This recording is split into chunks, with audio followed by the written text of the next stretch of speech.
કઠુઆ હુમલામાં પાકિસ્તાની આતંકીઓ સામે લોકલ ગાઈડની મદદથી રેકી અમેરિકી M4 હાઈટેક હથિયારથી આતંકીઓએ સેના પર હુમલો કર્યો, 5 જવાન શહીદ।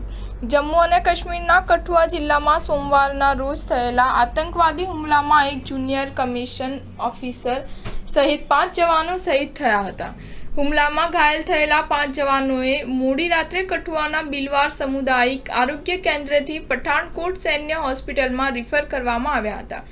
આ હુમલાને લઈને સેનાના સૂત્રો તરફથી સતત નવી માહિતીઓ સામે આવી રહી છે, જેના પ્રમાણે આ હુમલો 3 આતંકવાદીઓ દ્વારા કરવામાં આવ્યો હતો। તેઓ એડવાન્સ હથિયારોથી સજ્જ હતા। તેમની પાસે અમેરિકન બનાવટની M4 કાર્બાઇન રાઇફલ્સ, વિસ્ફોટક ડિવાઇસીસ અને અન્ય હથિયારો છે। એવું પણ લાગે છે કે હુમલા બાદ આતંકવાદીઓ સુરક્ષિત રીતે ભાગી છૂટવામાં સફળ થયા હતા। આ આતંકીઓએ હાલમાં જ બોર્ડર પાર કરીને ઘૂસણખોરી કરીને આવ્યા હતા।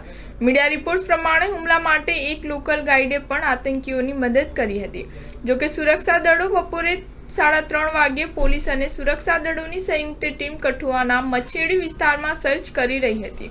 સર્ચ દરમિયાન આતંકવાદીઓએ તેમના પર ફાયરિંગ કર્યું હતું। વિસ્તારમાં વધુ સુરક્ષા દળો મોકલવામાં આવ્યા હતા। 2 મહિનામાં સેનાના વાહન પર આ બીજો આતંકવાદી હુમલો છે, જ્યારે 2 દિવસમાં સેના પર આ બીજો હુમલો છે। રવિવારે પણ સૈન્ય ચોકી પર હુમલો થયો હતો। આજે મંગળવારે પણ આતંકવાદીઓ અને સુરક્ષા દળો વચ્ચે અથડામણ ચાલુ છે। કાશ્મીર ટાઇગર્સ નામના આતંકી સંગઠને હુમલાની જવાબદારી લીધી છે।